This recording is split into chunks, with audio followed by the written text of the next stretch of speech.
दुर्गा नदी के किनारे बसा एक गांव फूलपुर। गांव में कुछ 100-150 लोग रहते थे। अंजलि, जो कि पास ही के जिले में रहती थी और 12वीं पास कर चुकी थी, उसके पिताजी ने बेटी को जल्दी विदा करने के लिए उसकी शादी फूलपुर गांव के मुकेश से करवा दी थी। मुकेश कभी स्कूल नहीं गया था और इस कारण वो पढ़ा लिखा नहीं था और बाकी गांव वालों की हालत भी मुकेश जैसी ही थी। मुकेश के घर में उसके माता पिता भी रहते थे। सासू माँ, मैं बाहर मंदिर तक जा रही हूँ, आधे घंटे में आ जाऊंगी।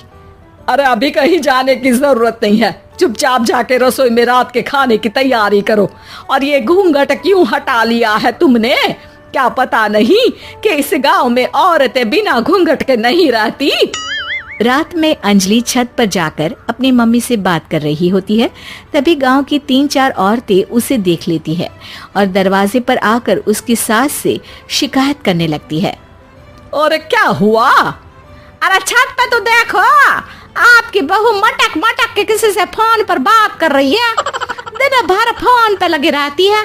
अरे कल तो मंदिर के पास वो क्या कहते हैं, सेल्फी ले रही थी।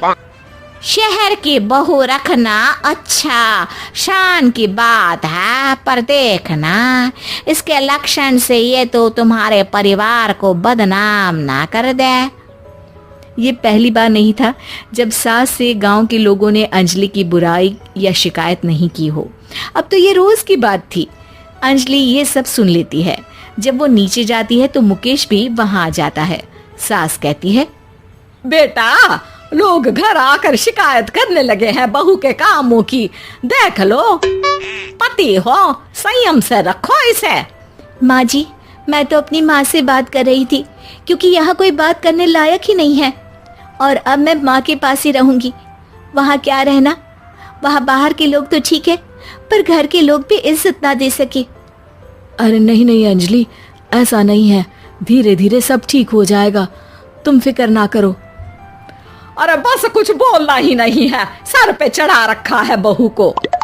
सास मुकेश की नरम बात सुन के वहां से मुंह चढ़ाकर चली जाती है। मैं तो कहती हूँ हम दोनों शहर चले जाते हैं। मैं पढ़ी लिखी हूँ, मुझे वहाँ नौकरी भी मिल जाएगी और थोड़े दिनों में आप भी वहाँ कुछ काम ढूंढ लेना। अरे नहीं नहीं अंजलि, हम यहाँ ना गांव का खेत, माँ पिताजी को छोड़कर शहर नहीं जा सकते। माँ पिताजी को कैसा लगेगा और गांव वाले क्या सोचेंगे? ये कहकर मुकेश सोने चला जाता है और अंजलि की गांव वालों द्वारा बुराई का सिलसिला बहुत दिनों तक चलता ही रहता है। लेकिन अंजलि गुस्सा ना दिखाते हुए समझदारी से काम लेती है। बारिश का मौसम चालू हो जाता है। जोरदार बारिश से पूरे गांव में हाहाकार मच जाता है। दुर्गा नदी में बाढ़ आ जाती है और बाढ़ का पानी पूरे गांव की फसल तबाह कर देता है। फसल की ये हालत देखकर गांव वाले निराश हो जाते हैं और बात तो यहाँ तक पहुँच जाती है कि कुछ लोग तो अंजलि को इस सब का दोषी ठहरा देते हैं। अरे पूरी फसल तबाह हो गई, पता नहीं किसकी नजर लग गई है।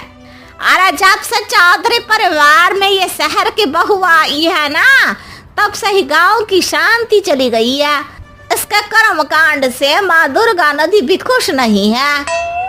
ये सब सुनकर बेचारी अंजलि रोते हुए अपने घर चली जाती है। कुछ दिन बाद सभी गांव वाले अपनी फसल का मुआवजा लेकर अपने अपने घर आते हैं। मुकेश भी 1500 लेकर आता है। अंजलि को जब पासबुक दिखाता है तो अंजलि हैरान हो जाती है। अरे, ये पासबुक में तो उन्होंने 4000 की एंट्री करी है और आपको सिर्फ 1500 दिए। सच में? अरे वो सरकारी अफसर आपको बेवकूफ बना रहे हैं। सरकार की तरफ से हमें 4000 मिले हैं लेकिन बाकी का सारा पैसा खुद ही खा रहे हैं।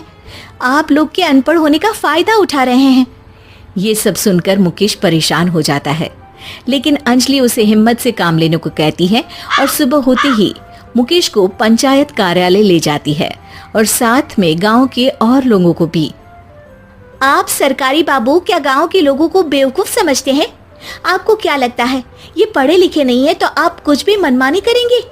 ये बेचारे दिन रात इतनी मेहनत करते हैं, ये हमारे अन्नदाता हैं और आप इनके साथ ऐसा धोखा करते हैं। अरे क्या बके जा रही है ये लड़की, किस धोखे की बात कर रही है? अपने कांड करके नदी माँ को नाराज करके हमारा नुकसान करके इसे चैन नहीं मिला क्या? सरपंच जी, इन सरकारी बाबू ने मुझे बेवकूफ बनाया है और मेरे हिस्से के पैसे खुद चट कर गए। बस ये सुनते ही सरपंच वहां से दुम दबाकर भाग जाता है। पता चलता है कि जनपद अधिकारियों ने गांव के सरपंच के साथ मिलकर सबके साथ धोखा किया है। सब लोगों का विरोध शुरू हो जाता है और आखिर में अधिकारी सब गांव वालों के हिस्सों के बचे हुए पैसे उन्हें लौटा देते हैं और कई दिन तक सरपंच गांव में लौटता ही नहीं। अंजलि, तुम नहीं होती तो हम गांव वालों को तो पता ही नहीं चलता कि ये हमें हर बार बेवकूफ बनाते हैं। हाँ हाँ अंजलि बेटी, हमें माफ कर दो। हम सब तुम्हें बुरा भला कहते रहे, लेकिन तुमने ही आज हमें बेवकूफ बनाने से बचाया है।